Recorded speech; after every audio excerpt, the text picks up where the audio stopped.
I am Hasib Shah, and today we are gonna study cell cycle, and this is content of our today's topic, which we will discuss. And these questions will be answered. These three questions.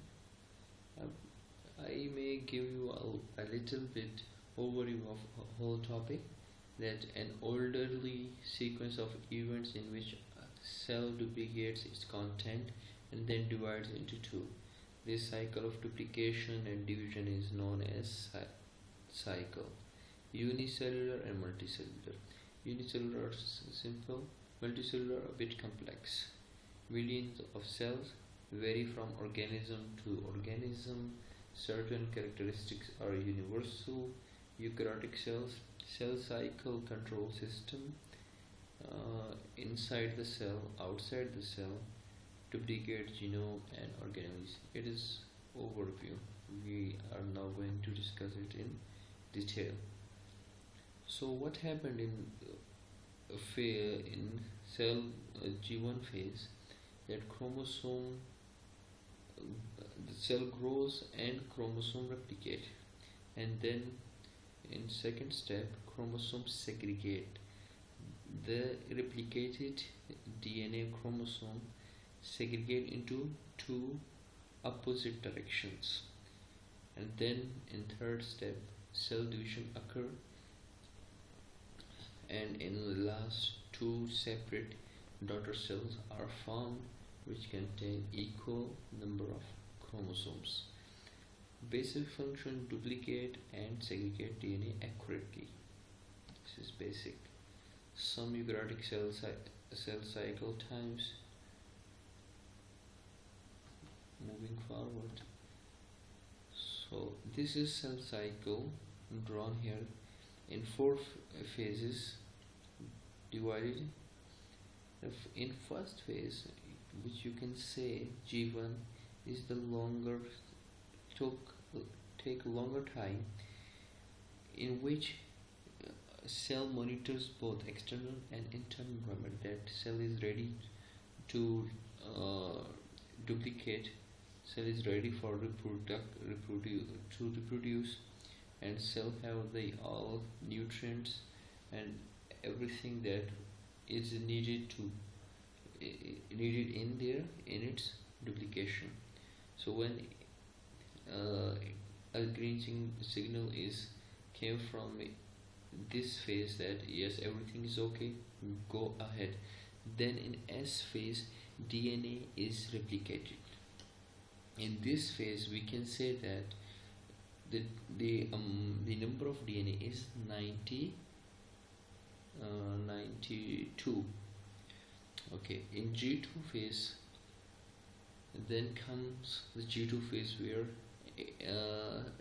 if there is any damage or anything like that, which is checked, then go to after G2 comes M phase, where mitosis and mitosis occurs.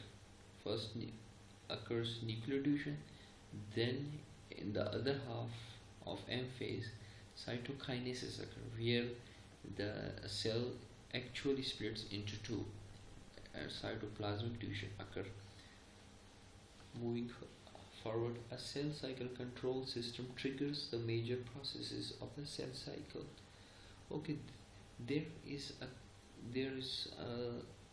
checkpoint. There are some checkpoints which checks whether the cell is ready to divide, and after that there is some checkpoints where it is determined that DNA is replicated correctly or not. And after that, when going for cell actual division, which can seen into two daughter cells, before that there is some checkpoint. There is a checkpoint where it has been checked that whether any damage, if occurred to DNA, is repaired or not. So let's discuss it. Complex regulatory proteins ensures all events in sequence. Feedback from previous events occur. Molecular breaks to pause the cycle at certain transition points.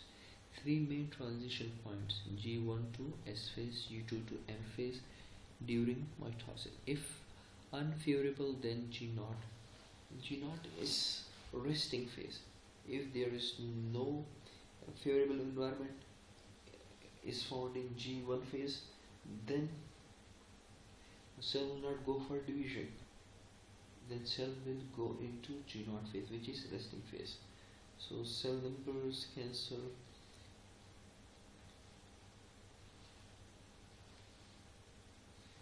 actually cell proliferation need nutrients and signal. It should be understood. Moving ahead, cell cycle control is similar in all eukaryotes, but time varies. Basic organization is same. Similar machinery, control mechanism to drive, regulate events, everything is similar. Proteins of cell cycle are conserved. It is coming from billionaires conserved. If their proteins were not conserved, then cell cycle will have certain issues which may lead to cancer. So they should be conserved. Unified picture.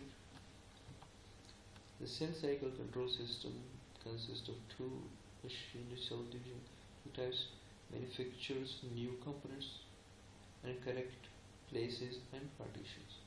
On and off series of molecular switches that operate in a defined sequence and orchestrate the main events of cycle, including DNA replication and the segregation of duplicated chromosomes, depend on cyclically activated protein kinase CDKs, phosphorylation, protein kinases, dephosphorylation, phosphatases.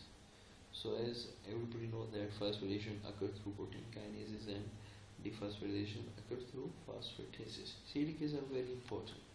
Let's discuss it. A CDK must bind to a cyclin, which is a regulatory protein, to then CDK become enzymatically active. So it must bind to cyclin. Several types of cyclins are present throughout the cell cycle, which triggers different events like M cyclin active complex. M cyclin when bind to CDK, M CDK, then it is active complex. Make M CDK, S cyclins bind, so S CDK, G1 S cyclin and G1 S CDK. Different complexes triggers different steps. So what are these events? Let's see. The formation of active cyclin dependent CDK complexes derives various cell cycles events, including entry into S phase or M phase. M cyclin direct the formation of active cyclin CDK complex that drives cells entry into M phase. So that's why it is also called MCDK complex. The major cyclins and CDKs of vertebrates.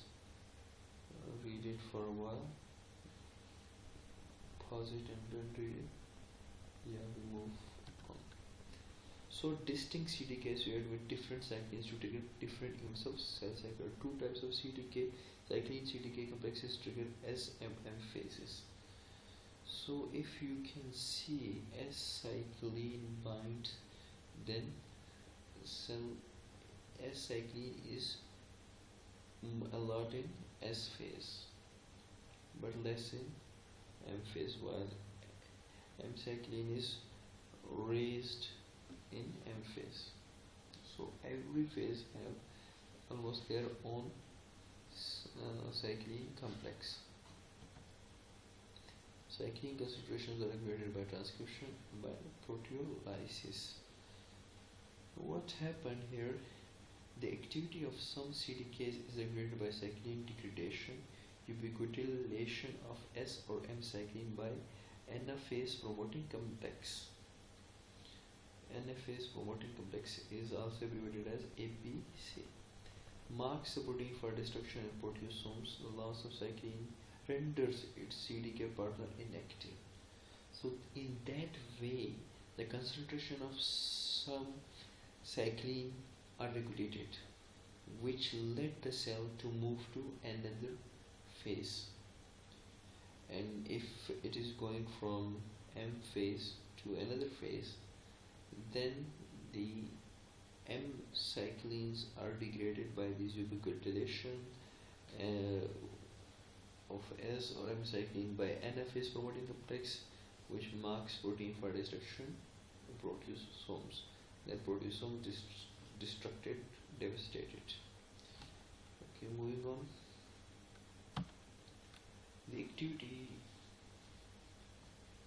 The activity of cyclin CDK complexes depend on phosphorylation and dephosphorylation. For mCDK to be active, inhibitory phosphates must be removed as soon as the M-cyclin CDK complex is formed. It is phosphorylated at two adjacent sites by an inhibitory protein kinase called V1, removed by an activating protein